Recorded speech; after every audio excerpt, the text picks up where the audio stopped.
Et action! Bonjour à tous. Donc, du coup, pour la vidéo de la journée, par rapport à l'entraînement, donc c'est très simple, des choses très simples, d'accord?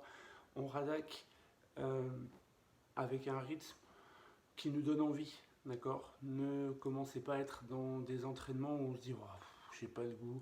Donc, certes, il faut se bouger un peu parce que le confinement et parce que le fait de rester inactif nous donne envie de l'être, mais faites-vous plaisir aussi, d'accord? Ça c'est important. Si un jour vous faites l'entraînement mais que vous mettez peu de rythme, bah, au moins vous avez bougé, d'accord? Et c'est ça notre victoire.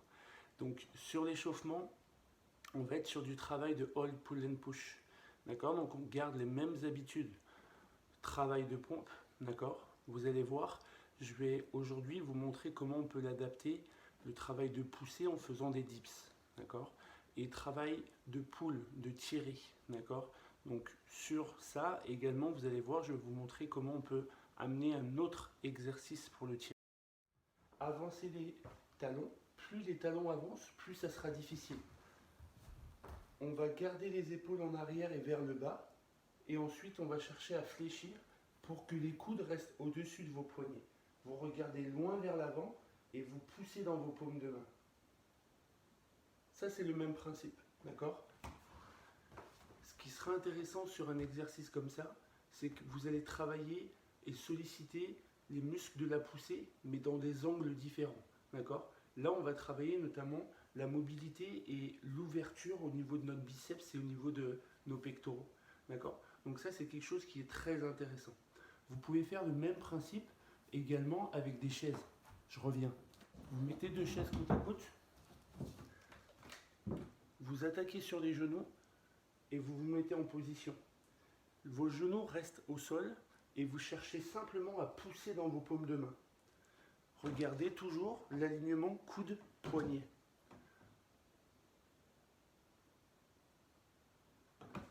On n'oublie pas, épaules basses, on active les pectoraux pour les mouvements de poussée, on active le dos pour les mouvements de tirage. Pour le mouvement de tirage, vous allez avoir besoin de votre table. Je vous montre. Vous glissez sur votre table. Faites attention, il y a des tables où il y a une barre centrale.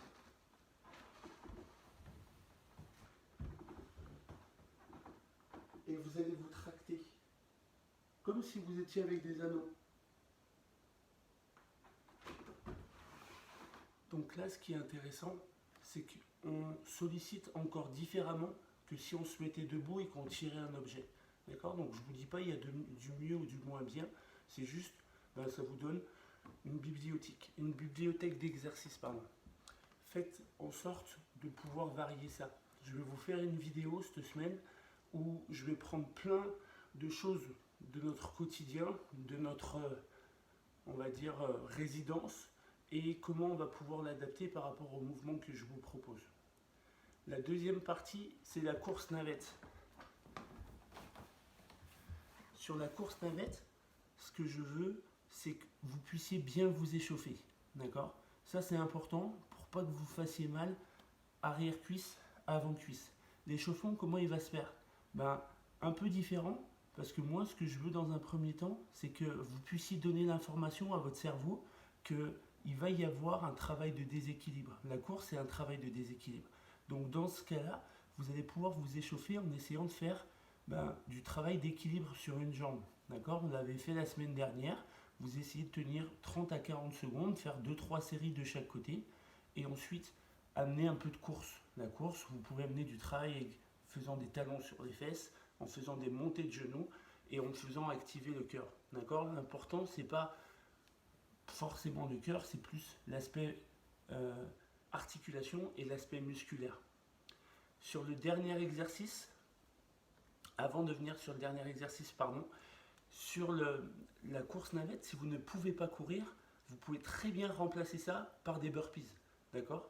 Vous essayez de faire en sorte de vous donner un nombre de burpees qui vous permet de faire, on va dire, sur 20 secondes, et vous réitérez ça en essayant de mettre du rythme, mettre de la vitesse. D'accord? Ça peut très bien être un burpees et en montant sur une boîte, ou un burpees et on monte 2-3 marches d'escalier ou des choses comme ça. Ça peut être intéressant. Sur le WOD, la spécificité, c'est que je ne veux pas, ou en tout cas on va essayer, que vous utilisiez votre corde à sauter. L'objectif, c'est d'essayer de se construire sa propre corde. D'accord? Donc vous prenez une vieille corde que vous avez chez vous, vous essayez de rabibocher ça avec un élastique, avec ce que vous souhaitez, mais on essaie de travailler vraiment à la dure. D'accord? Dans le sens à la dure, c'est juste de ne pas habituer notre organisme à toujours sauter avec des cordes qu'on a d'habitude. D'accord? Donc les personnes qui ont vraiment du mal sur la corde, faites-le en sorte de le faire avec votre propre corde à sauter. Pour les autres, essayez de faire quelque chose qui va être assez changeant. N'hésitez pas, même chose, les personnes qui ont un peu l'habitude, à faire en sorte de pouvoir prendre une corde où, par exemple, il va y avoir un gros diamètre de corde. Ça veut dire que vos épaules, elles vont chauffer un peu plus. Ensuite, et ça c'est le premier exercice, jumping jack ou des squat jump. Sur les jumping jack, ce que je veux absolument, c'est que vous fassiez en sorte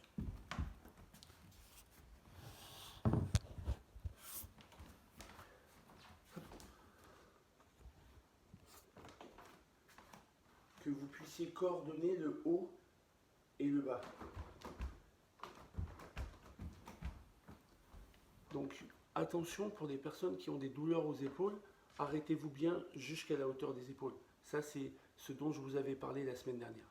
Pour les squat jump, faites en sorte de faire des squat jump dans un premier temps avec une amplitude qui n'est pas basse complète.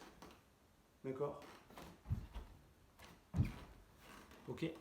Faites juste attention également avec la réception. Si votre réception est très bonne, faites en sorte de rajouter, pourquoi pas, une petite difficulté. De faire un squat jump par-dessus, par exemple, un petit objet, d'accord? En se mettant soit de face, soit en latéral. Ok? Faites-moi un petit retour sur vos entraînements. N'hésitez pas à m'envoyer une ou deux photos, une ou deux vidéos. Essayez d'envoyer des choses assez courtes. Comme ça, moi, je peux les mettre dans la vidéo de la semaine. Bon entraînement à tous et on se revoit très bientôt.